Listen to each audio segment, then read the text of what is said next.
guys, welcome back to Storytime. I know it's been a while since we've done a story, but I wanted you to know that the reason why we do Storytime is because I want you to follow along, see the words, helps you to learn the words as you're hearing me read the story.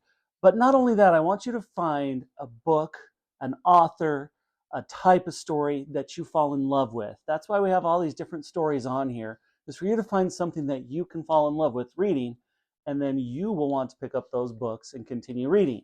So the book we're doing is called The Midnight Gang by David Walliams.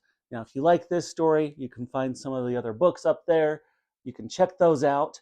You can purchase those online, and you'll find a whole bunch of adventure out there waiting for you to fall in love with. Let's get started with The Midnight Gang.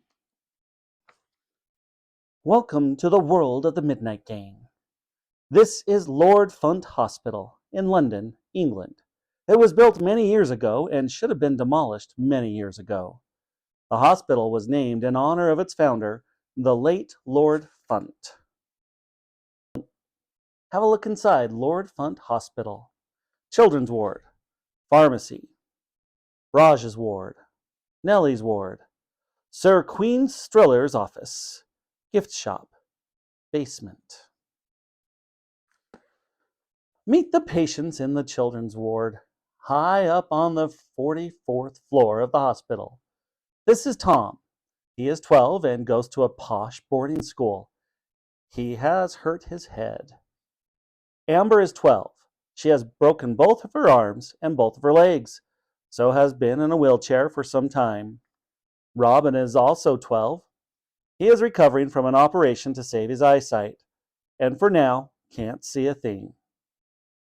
George is 11 and from the East End of London, which makes him a Cockney. He is recovering from having his tonsils taken out in an operation. Sally is just 10 and the youngest of the group because she is so ill. Sally spends most of her time sleeping. Downstairs in one of the grown-up wards is the oldest patient in the hospital, 99-year-old Nellie. Hundreds of people work at Lord Funt Hospital. Among them are Porter, a lonely figure whose real name is a mystery.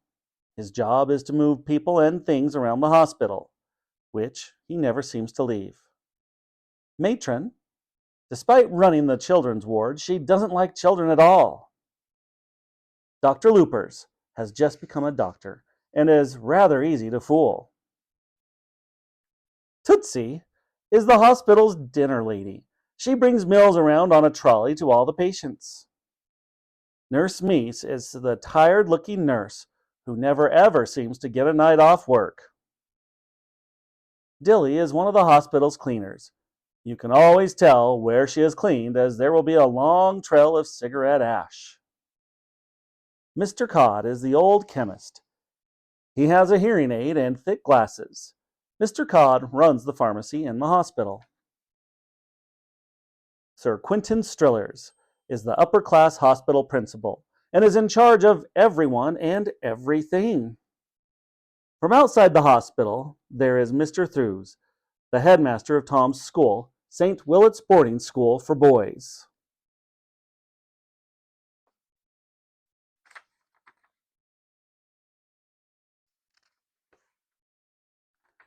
Midnight is the time when all the children are fast asleep, except, of course, for the Midnight Gang. That is the time when their adventures are just beginning. Chapter 1, Monster Man. "Ah!" screamed the boy. The most monstrous face he had ever seen was peering down at him. It was the face of a man, but it was completely lopsided. One side was larger than it should have been, and the other side was smaller. The face smiled, as if to calm the boy down, only to reveal a set of broken and rotten teeth. This made the boy even more scared than before. "Ah!" he screamed again. "You will be all right, young sir. Please try and be calm," slurred the old man. His face was so misshapen that so was his speech. Who was this man, and where was he taking the boy? It was only then the boy realized he was lying on his back, staring straight up. It felt almost as if he was floating, but something was rattling. He was rattling. The boy realized he must be lying on a trolley with wonky wheels. His head clouded with questions. Where was he? How did he get here? Why couldn't he remember a thing? And, most importantly, who was this terrifying man monster? The trolley traveled slowly down the long corridor. The boy could hear the sound of something being dragged along the floor. It sounded like a squeak of a shoe. He looked down. The man was limping, just like his face. One side of his body was smaller than the other. So the man was dragging his withered leg along with him. It looked like every movement might be painful. Bang! A pair of tall doors swung open and the trolley trundled into a room and came to a stop. Then some curtains were drawn around the boy. I hope that wasn't too uncomfortable, young sir, said the man. The boy thought it was curious that this man called him sir. He had not ever been called sir in his life. He was only 12. Sir was a title reserved for only teachers at his boarding school. Now you wait here. I'm just the porter. Let me get the nurse. Nurse! As he lay there, the boy felt strangely disconnected from his own body. It felt limp, lifeless. The pain, though, was in his head. It was throbbing hot. As if feeling could be a color, it would be red. A bright, hot, raging red. The pain was so intense he closed his eyes. When he opened them, he realized he was staring straight up at the bright fluorescent light. This made his head ache even more than before. Then he heard the sound of footsteps approaching. The curtain was whisked back. The large older lady in a blue and white uniform with a hat leaned over and examined the boy's head. Dark circles framed her bloodshot eyes. Gray, wiry hair squatted on her head. Her face was red raw, as if she had scrubbed it with a cheese grater. In brief, she had the appearance of someone who had not slept for a week and was angry about it. Oh, dearie me. Oh, dearie, dearie me. Oh, dearie, dearie, dearie me, she muttered to nobody in particular. In his confused state, the boy took a moment to realize this woman was in fact dressed as a nurse. At last, the boy realized where he was. A hospital. He had never been in one before, except the day he was born, and he couldn't remember that.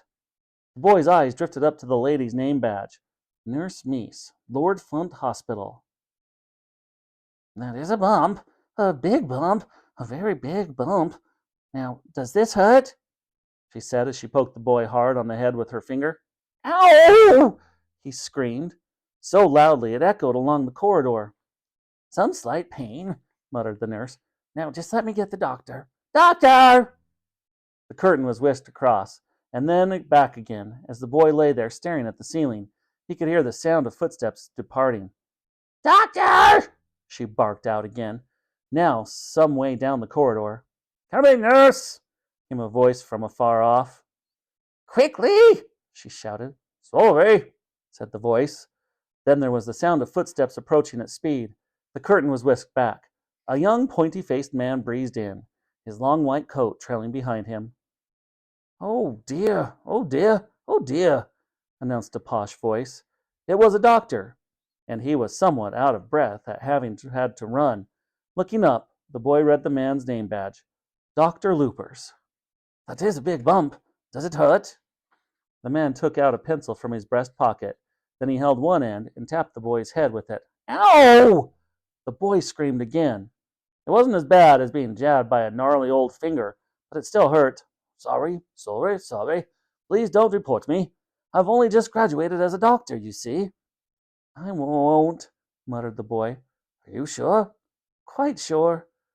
Thank you. Now, I need to make sure I cross the I's and dot the T's. I just have this little admissions form to fill in. The man then proceeded to roll out a form that looked as if it might take a week to complete. The boy sighed. So, young man, began the doctor in a singing tone that he hoped might make this boring task fun, what is your name? The boy's mind went blank. He had never forgotten his own name before. Name? Asked the doctor again. But try as he might, the boy couldn't remember it. I don't know, he spluttered. And that's going to do it for today. So make sure you tune in again. Make sure you follow along. We'll start chapter 2 next time, titled Here or There. See if you can pick up a book that you might enjoy as well, and let's read together.